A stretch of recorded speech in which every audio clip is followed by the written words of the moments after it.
privilegio, es un gusto poder servirles con las exposiciones bíblicas en este campamento nacional. Mi primer campamento nacional en la CESE, allá hace literalmente 30 años, cuando era estudiante de odontología en la Universidad Central, fue en el año 95. ¿Sí? Y recuerdo claramente, algunos de ustedes ni siquiera creo que nacían. ¿Algunos nacían? No. Y estábamos explorando el libro de Nehemías, y los expositores eran unos misioneros que trabajaban en aquella época en la ciudad de Guayaquil. Ambos misioneros, ella una noruega y un ecuatoriano, que servían en la CESE, a través de la misión luterana, una de las misiones luteranas noruegas. Lo segundo que quiero decir es agradecerles muchísimo, y realmente de mi parte darles un aplauso por el excelentísimo trabajo que ustedes han hecho en una introducción al libro de Romanos, tanto en la tarde, en la introducción, el paseo por diferentes zonas geográficas, y también la experiencia ahorita del Panteón Romano, que ha sido incluso yo diría una experiencia estremecedora, porque con nuestros sentidos y nuestros cuerpos, nuestra mente y nuestros afectos, si así lo organizaron, nos dieron una probadita de lo que podría ser vivir en aquella época la fe en Jesucristo y compartir también la fe en Jesucristo en medio de toda la presión del imperio, sus dioses, su sistema político y su sistema económico.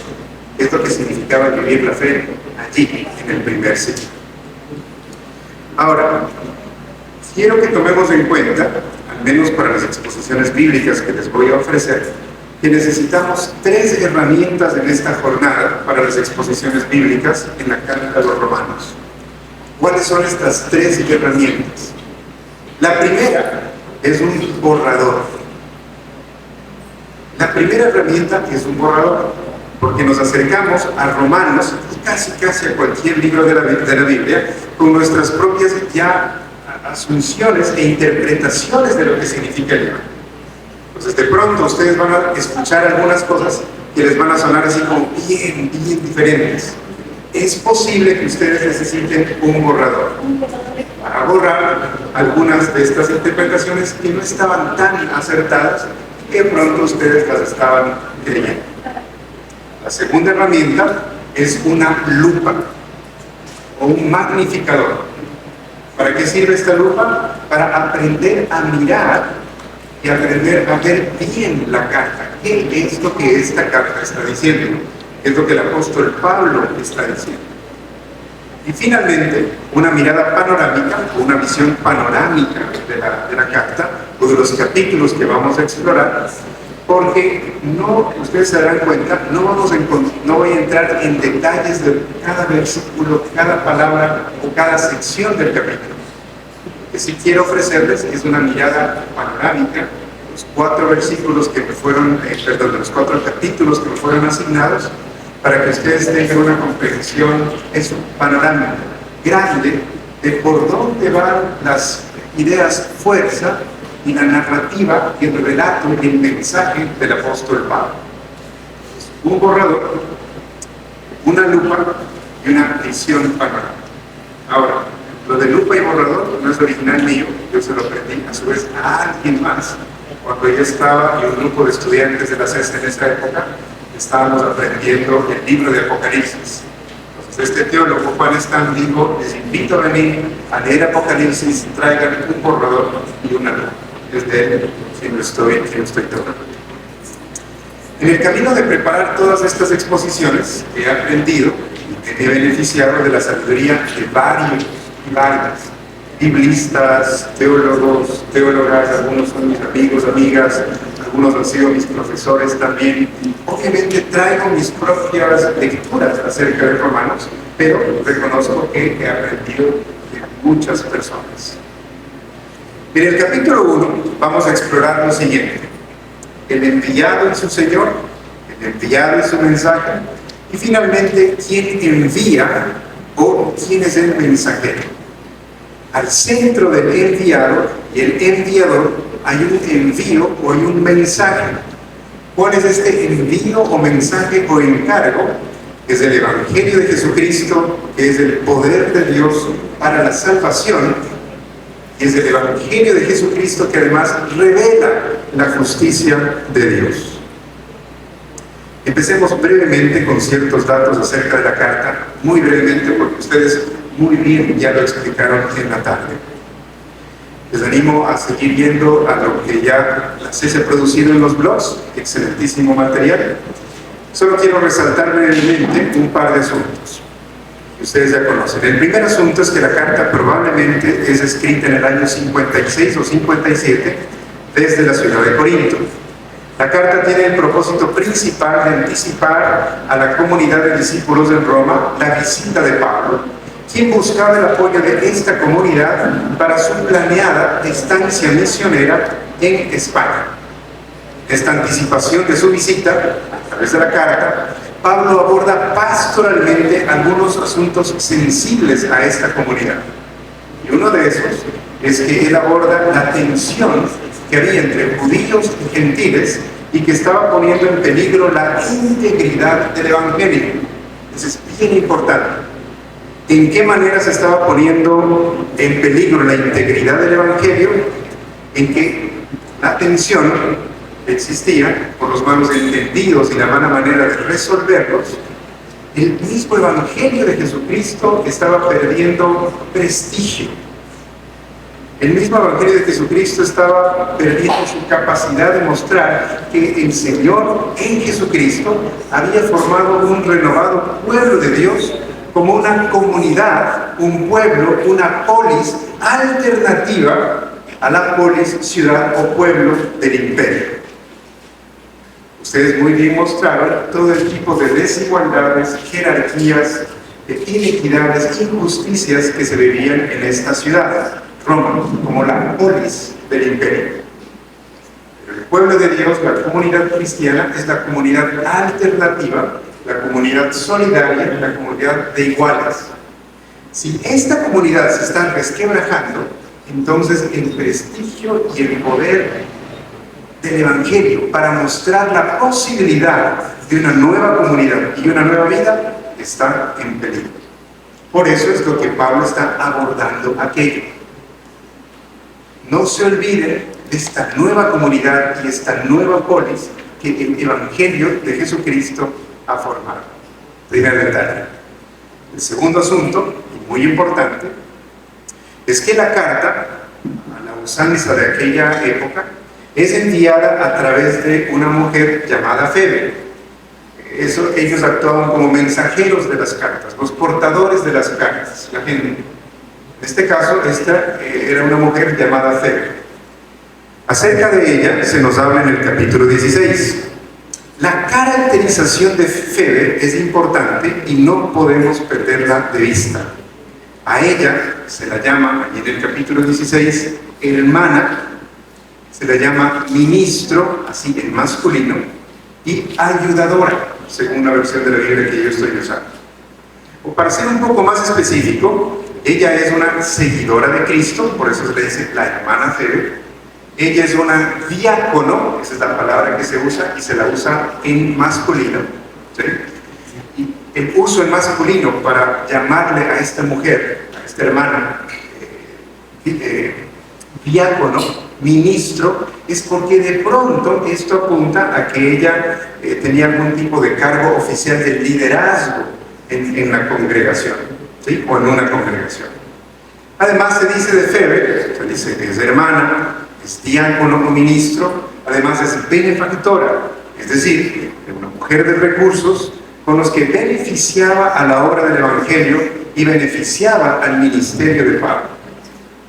Se la describe con esas tres palabras. Además, según los especialistas, el hecho de que se le presente primero en esta lista de nombres que hay en el capítulo 16 apunta a la posibilidad de que ella, al ser portadora de la carta, además de ser la portadora de la carta, tiene la implicación adicional e importante de que por este encargo ella tenía la autoridad o la autorización de explicar y enseñar la carta a sus receptores. Lo que algunos tienen la hipótesis de decir, Febe estaba autorizada por Pablo para que ella explique a la congregación lo que Pablo estaba intentando decir acerca de la carta. No podemos perder de vista aquello. La portadora de la carta y la posible, por decirlo de alguna manera, explicadora de la carta, Febe, es una discípula, es una diácono, benefactora y maestra. ¿Por qué no digo esto en esta introducción? Y conecto con lo que ustedes muy bien presentaron en esta tarde. Ustedes hablaron acerca de las inequidades sociales, de las inequidades económicas, de las disparidades también en la consideración de lo que es un hombre y una mujer, las jerarquías que traía el imperio.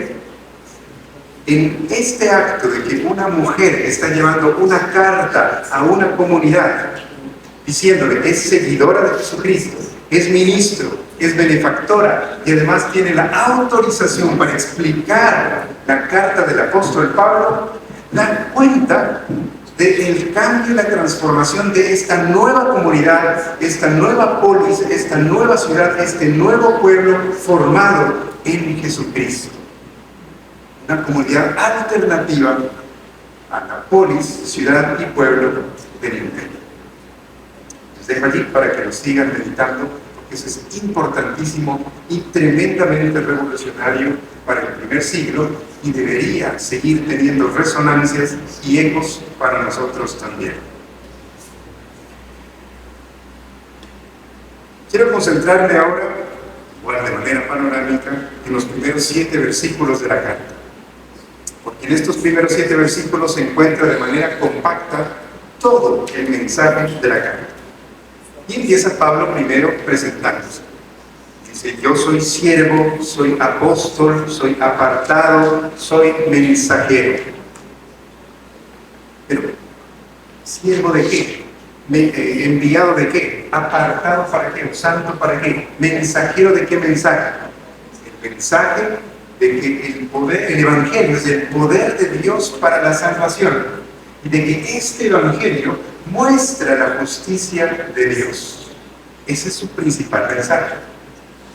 Ese es el Evangelio que muestra la justicia de Dios de manera contrastante a la del imperio. Entonces los vínculos y la vida ética, moral y de los vínculos humanos y cristianos en esta comunidad deben cuidarse absolutamente. Porque si lo que ha sido reconciliado empieza a mostrarse como resquebrajado, el testimonio del Evangelio pierde integridad, pierde poder, pierde credibilidad en un contexto. Él se identifica a sí mismo, se mira con esta identidad en Cristo y dice, soy siervo, soy apóstol, soy apartado, soy un mensajero. Pero esa no es la única identidad que tiene Pablo. Hay otras cosas que él trae y son importantísimas tomarlas en cuenta para el mensaje que él está trayendo, con todo este énfasis en la justicia o la justificación de Dios. Porque Pablo también es un obrero. Y si Pablo es un obrero, en aquella época, significa, muchas veces dice, bueno, si era un obrero, un hacedor de tiendas, y trabajaba con este tipo de oficios, de pronto él entonces estaba más o menos algo así como en un tipo de clase media de la época. No, realmente no. Ustedes ya vieron el contexto. Él tenía un oficio, pero de todas maneras experimentaba el choque del sistema político y económico del imperio como mucha gente. De pronto él sí tenía algunas pequeñas ventajas sobre otros y otras, pero no se libraba realmente de también sentir el peso del sistema económico del imperio. Además era un judío. Además de ser judío, también era un ciudadano romano. Y como judío y como ciudadano romano, él vivía bajo la ley judía, vivió un tiempo bajo la ley judía, pero también bajo la ley romana. Ambos sistemas de justicia. Y ambos sistemas de justicia realmente no le beneficiaron ya para el testimonio del Evangelio. Porque para dar testimonio del Evangelio, o por razón de dar testimonio del Evangelio, tanto desde la ley judía cómo desde la ley romana él muchísimas veces estuvo prisionero y fue castigado severamente por hacerlo. ¿Qué significa esto? Que el sistema de derecho romano y el sistema de derecho judío se pusieron en contra de él. Ahora, fijémonos bien en esto, porque es alguien que está cargando con el peso de estas leyes en su contra, como un hombre prisionero, como un obrero que no alcanza y está siempre con las justas para vivir. Él está experimentando este tipo de justicia o injusticia sobre él y está haciendo un énfasis en que el Evangelio es el poder de Dios para salvación y que este Evangelio de Dios muestra la justicia de Dios. Al hablar de justicia, no solamente está tomando ciertas imágenes para que nosotros comprendamos cosas acerca del Evangelio, no solamente está diciendo, bueno, se me va a ocurrir hablar acerca de la justicia y un juez que nos declara justos por su gracia. Él está hablando desde la experiencia en su propio cuerpo de tener al imperio encima y también a un sistema de derecho judío encima de él. Él habla desde la experiencia de la cárcel. Eso es bien importante y fundamental tomarlo en cuenta. Él es Pablo. Pablo está hablando acerca de Jesucristo. Y a Jesucristo, en estos primeros 7 versículos de la carta, se lo describe como descendiente de David, hijo de Dios, el resucitado. Miren, en todo este lenguaje que Pablo está usando, descendiente de David apela a la realeza, hijo de Dios apela a la divinidad, resucitado más allá de la muerte. En todo esto, este lenguaje real, de la realeza, por decirlo de alguna manera, de Pablo está usando un lenguaje altamente teológico-político. Y fíjense que usa este lenguaje teológico-político en la capital del imperio. ¿Qué resonancias habrá tenido para esta comunidad que está escuchando la carta? Verdadero hijo de Dios, el verdadero descendiente de David, verdaderamente hijo de Dios, el resucitado, verdaderamente hijo de Dios. Al menos en los oídos de esta comunidad hay un contraste con el emperador. El emperador se asumía a sí mismo de diferentes maneras, de emperador, pero se asumía a sí mismo como una divinidad. La resurrección, en este contexto, no es solamente un super milagro, sino el signo de que Jesucristo es el portador de un poder que vence al poder de los tiranos. Jesucristo es más que el emperador. Eso es lo que está intentando decir. A través de este lenguaje teológico-político, descendiente de David, hijo de Dios, resucitado, lo que Pablo está es encendiendo la imaginación creyente de esta comunidad para que puedan vivir confiados de que el rey liberador de Israel, el rey liberador del pueblo de Dios, sería el Hijo de Dios que vendría a liberar a su gente a través del anuncio del Evangelio. El Evangelio es el poder de Dios para la salvación. Pero incluso en el uso de la palabra Evangelio hay un lenguaje altamente teológico y político. En aquella época, cuando nacía el emperador, o el emperador hacía algo, también se contaba la buena nueva acerca del emperador. La misma palabra que Pablo está usando para referirse a Jesucristo. Y le está diciendo, en contraste, bien lo hicieron ustedes en alguna significación en unas horas antes, en contraste, yo les voy a contar la verdadera buena nueva, el verdadero evangelio de que Jesucristo, el evangelio se muestra que es el poder de Dios para la salvación. En aquella época, el César, el emperador, se arrogaba a sí mismo el título, la identidad de hijo de Dios. Su nacimiento o su entronización era un evangelio, era una buena nueva, ¿sí? y se pedía entonces alianza y lealtad a su persona y su sistema. Lo que Pablo está diciendo en estos pocos versículos es: hay otro evangelio, hay otra buena nueva, esto tiene una carga teológico-política. Jesucristo es el verdadero descendiente de David, Jesucristo es el verdadero Hijo de Dios, y en Él reside el poder de la resurrección que vence a cualquier tiranía y a cualquier tirano. Y un mensaje así lo necesitamos aquí en Ecuador. Nosotros lo necesitamos. Ser refrescados por esta caracterización del Evangelio de Dios. Hay varios tiranos, chiquitos y grandes, del Ecuador y fuera del Ecuador, que están jugando con nuestra vida y con la vida de la gente. Y los poderes de las tinieblas están allí.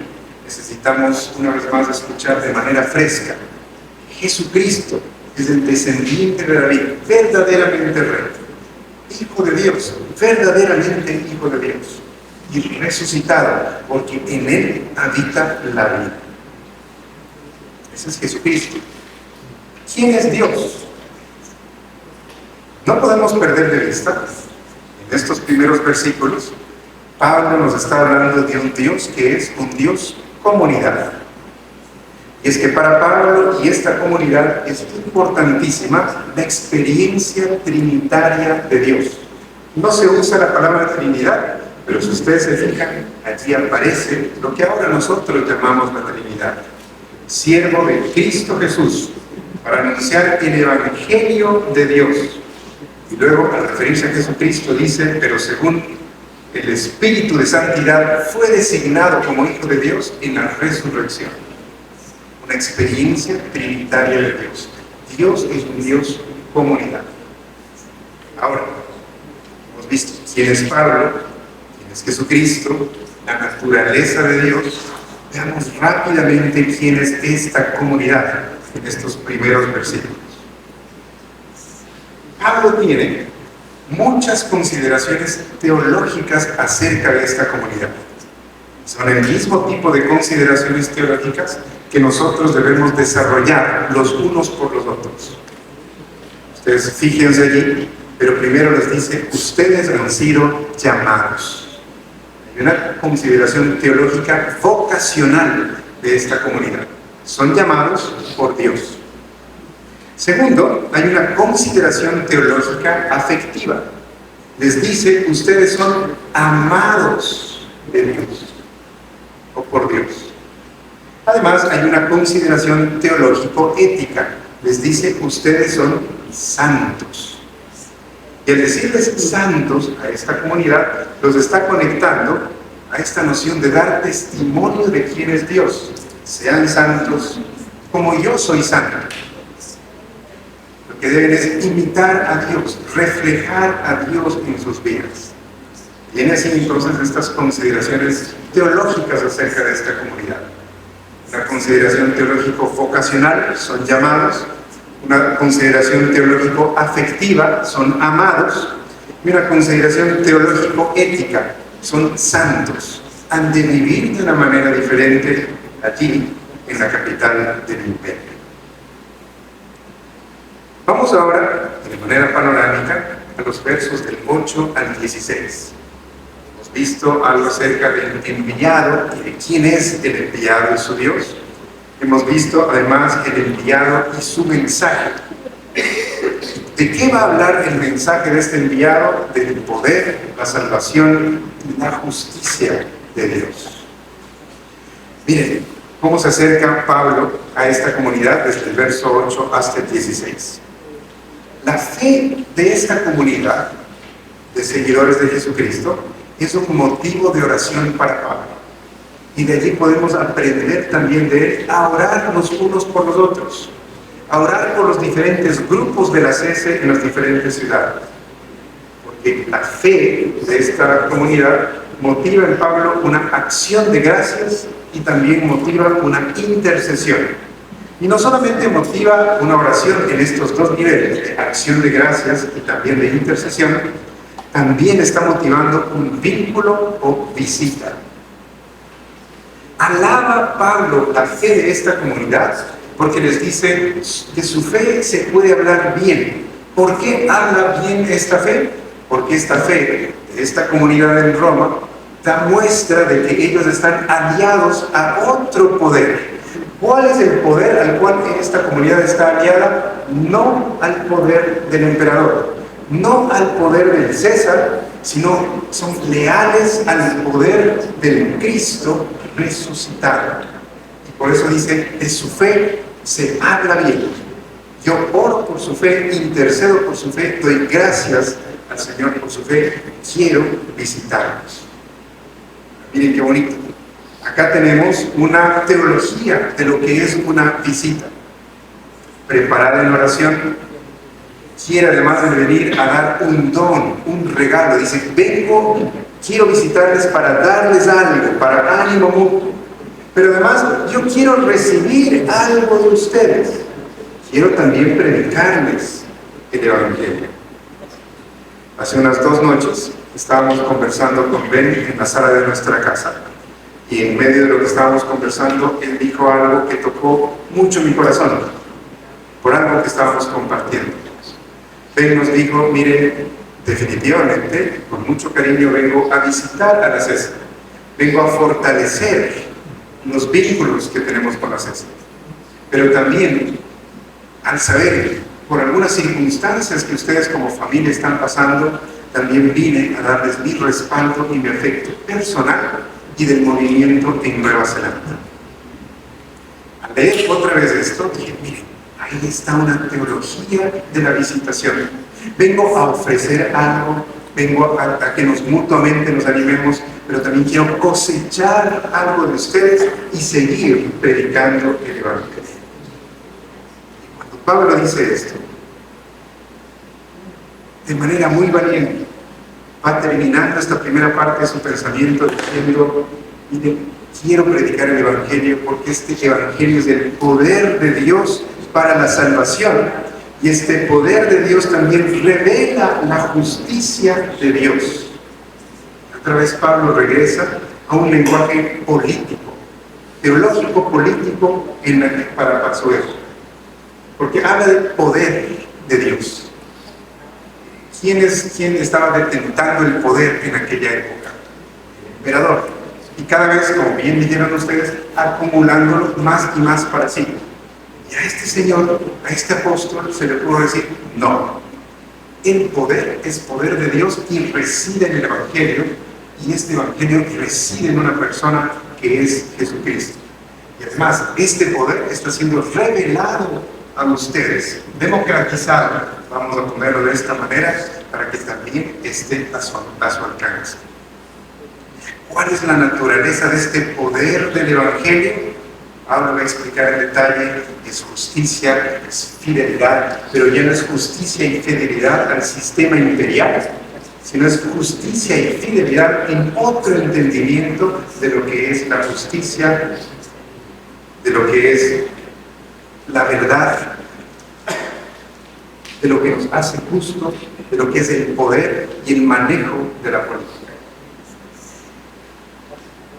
Pablo, que fue obrero, por lo tanto, recibiendo el peso económico del imperio, que fue judío, recibiendo el peso de aquello, que fue ciudadano romano y que sí tenía algunos privilegios.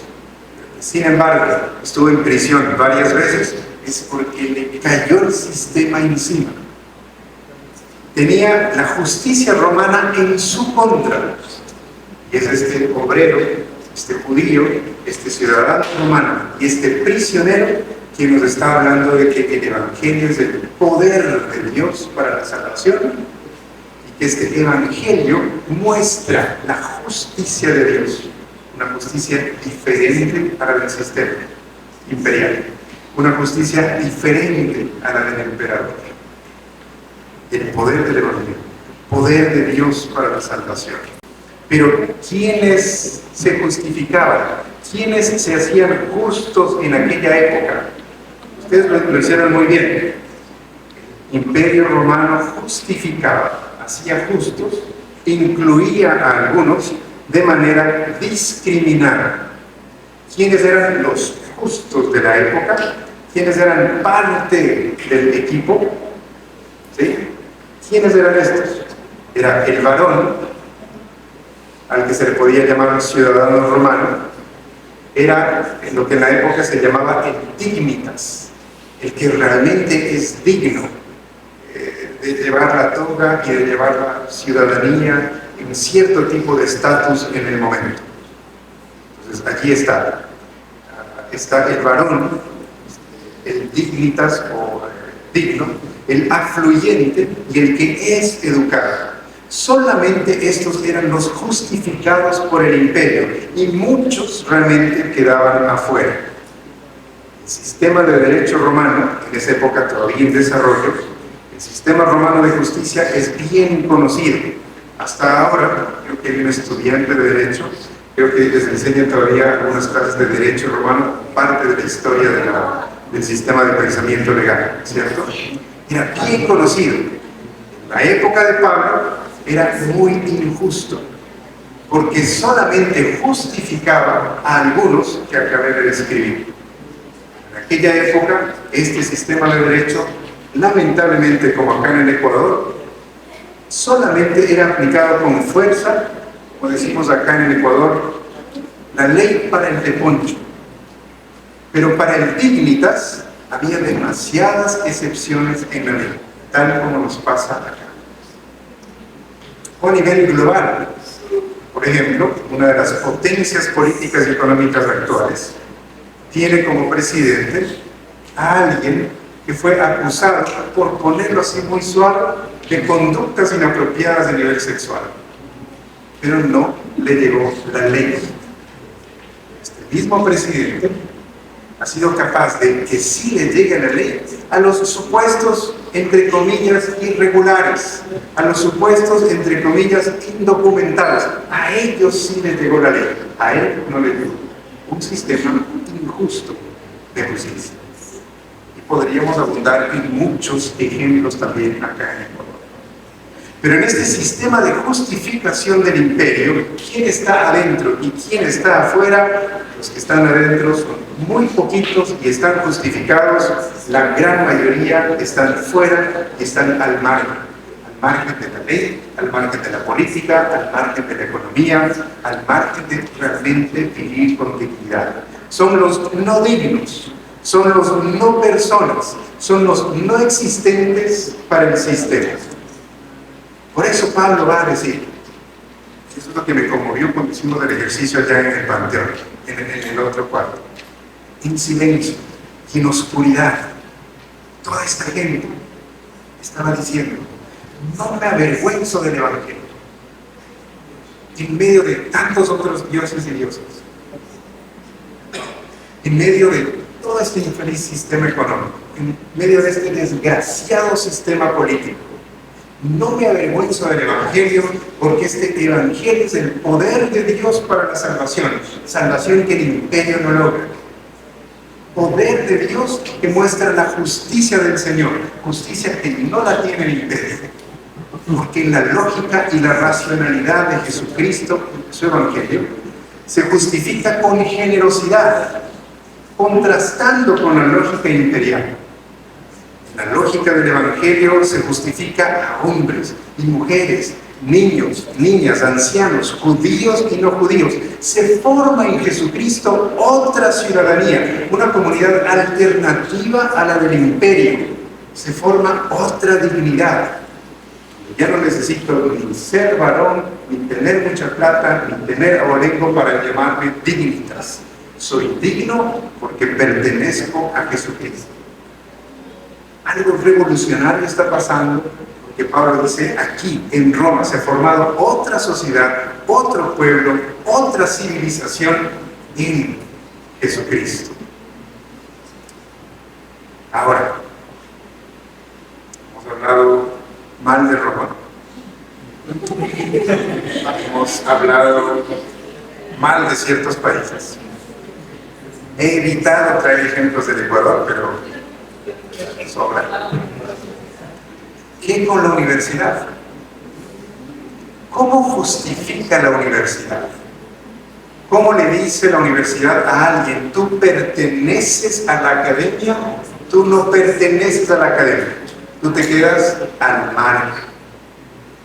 ¿Cuáles son las formas, formales e informales, de justificación en la universidad? Si justificación es pertenecer, estar dentro o estar fuera, ¿cuáles son las formas en que la universidad y la academia justifican? Dentro de la universidad, ¿quiénes se quedan fuera?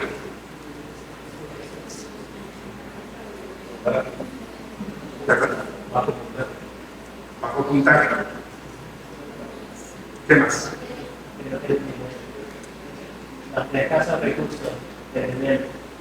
La gente que no tiene para pagar el semestre o lo que se necesita para pagar queda fuera. Muy bien. ¿Qué más?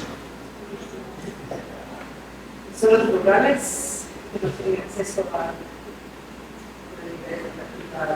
Exactamente, las diferentes experiencias de nivel educativo que son muy iniciativas para que alguien entonces pueda entrar con todas las competencias para el estudio, los estudios universitarios.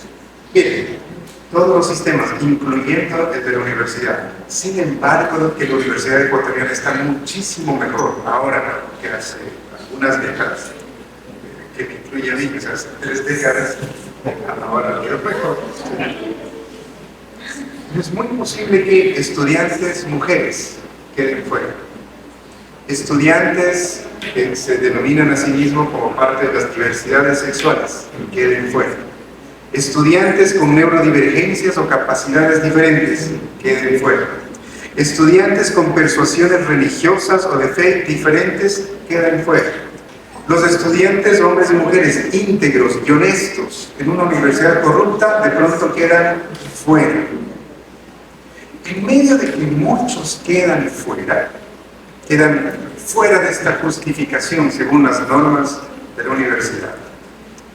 Los grupos universitarios de la CESE, ¿cómo van a ser signos? ¿Cómo van a ser muestra de la justificación generosa, de la justicia restaurativa de Dios en Jesucristo? ¿Cómo es que los grupos universitarios de la CESE van a transmitir en palabra, en obra, en vínculos?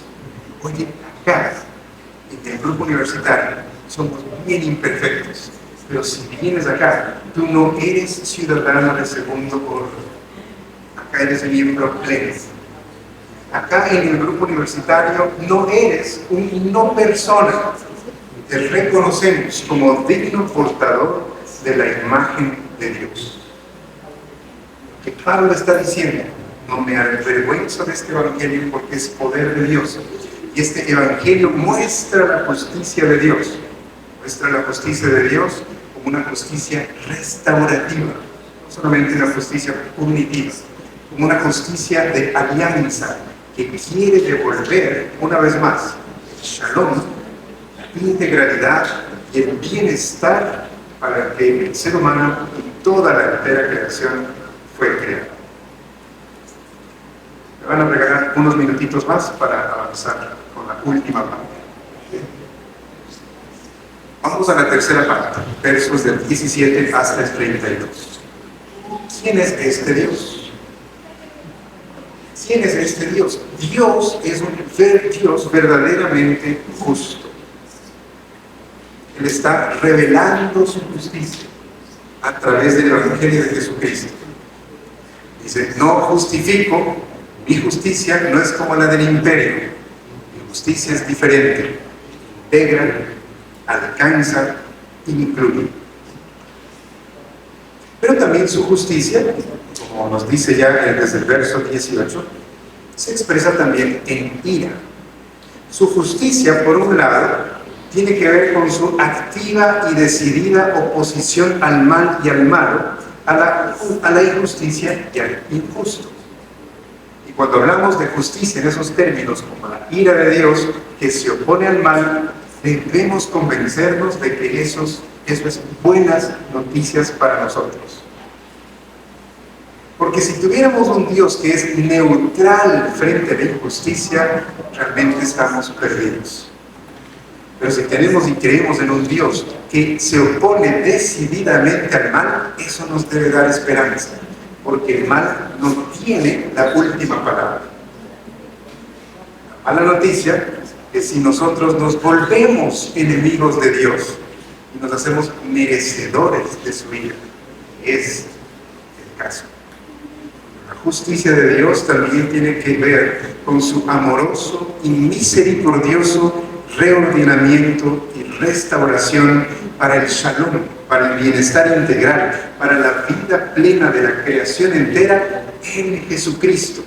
Ya vamos a ver en el capítulo 3, en su muerte y en su resurrección. Por eso es lo que dice Pablo, podemos concluir a partir de lo que dice Pablo, que el objetivo de la justicia de Dios no es solamente mi salvación o nuestra salvación. El objetivo de la justicia de Dios es mi incorporación o nuestra incorporación al proyecto del reino de Dios para el bienestar integral de la creación entera. No solamente nos convertimos en sujetos receptores de su salvación y de su justicia, también nos convertimos en sujetos colaboradores de su salvación, del ministerio de reconciliación de todo en Jesucristo. Por eso está diciendo, es poder de Dios para la salvación de todos los que creen. De hecho, en el Evangelio se revela la justicia que proviene de Dios. No solamente somos receptores, sino somos colaboradores de esta salvación y de esta justicia. Mencionar la justicia como la justicia de Dios que se opone al mal, pero también decir es la justicia de Dios que quiere rescatar al que está perdido para reordenar su vida, la de la creación entera. Pablo va a terminar con una larga lista, detallada lista de lo que significa la injusticia del ser humano. Pablo va a decir, en su justicia, los seres humanos obstruyen la verdad, verso 18. En el verso 21 va a decir, están extraviados, tienen razonamientos inútiles. También va a decir en el verso 21 que tienen un corazón insensato, que está en oscuridad. Conocen a Dios, les es revelado quién es Dios a través de la creación, pero ni le reconocen, ni le agradecen, más bien se forman sus propios ídolos y sus propios dioses. El verso 24 va a decir, en esta injusticia en la que vive el ser humano, en esta oscuridad, en este pecado, están entregados a malos deseos de sus corazones, verso 24. En el verso 26, han sido entregados a pasiones vergonzosas. En el verso 28, igual dice, tienen una depravación mental. Para ilustrar algo, Pablo acude con el conocimiento de su época, incluso a describir cierto tipo de prácticas sexuales que dice esto es muestra de idolatría. Además, en el verso 32 dice, saben bien, según el justo decreto de Dios, quienes practican tales cosas merecen la muerte. Sin embargo, no solo siguen practicándolas, sino que incluso aprueban a quienes las practican. Saben bien, pero no saben bien, es básicamente lo que está diciendo Pablo. Pretenden saber, pero no están mirando con claridad. Está el poder de Dios y la razón del poder de Dios, que es el Evangelio de Jesucristo para la salvación de esta condición de nosotros, los humanos. Obstruimos la verdad. Trabajamos con la racionalidad del imperio, no con la lógica o racionalidad del Evangelio. En esta lógica o racionalidad terminamos por llamar al mal bien y al bien mal. Y esto oculta la verdad, obstruye la verdad y empieza a crear muchos ídolos. Ahí está la condición del ser humano. Y ahí está la iniciativa de Dios en Jesucristo para salvar al ser humano de esto. Allí está la condición del ser humano, pero no es el último capítulo en la vida del ser humano. La lógica del imperio no es el capítulo final. No es su última, tampoco es su determinada condición. Hay más. Por eso Pablo va a decir, con fuerza, con convicción, a la verdad. No me avergüenzo del Evangelio, pues es poder de Dios para la salvación de todos los que creen. De hecho, en el Evangelio se revela la justicia que proviene de Dios, la cual es por fe desde principio a fin. Si el imperio justifica mal y discriminadamente, el Evangelio va a justificar bien y generosamente en Jesucristo su vida, su muerte, su resurrección, su ascensión. Guardemos unos minutos de silencio para procesar lo que estamos escuchando. Padre, una vez más, muchísimas gracias por tu presencia. Que tu Espíritu Santo, Señor, abra nuestras mentes, nuestros corazones, nuestros ojos,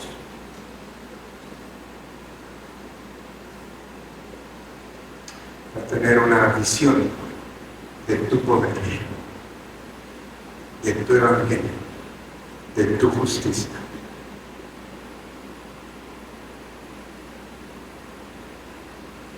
Y de cómo esto, Señor, afecta nuestra vida personal, nuestra vida como comunidad de estudiantes cristianos, cómo afecta nuestro testimonio del Evangelio aquí en la universidad, cómo afecta también, Señor, y nutre nuestros compromisos como ciudadanos de este país. Que el poder de tu Espíritu Santo, Señor, venga, de tal manera que podamos cada vez más y más, como César, y además de nuestras iglesias locales, seguir siendo este tipo de comunidad alternativa, ciudad alternativa, polis alternativa. Tu poder, el poder del Evangelio a crear. Ayúdanos, Señor, a sabernos en el mismo centro de tu voluntad.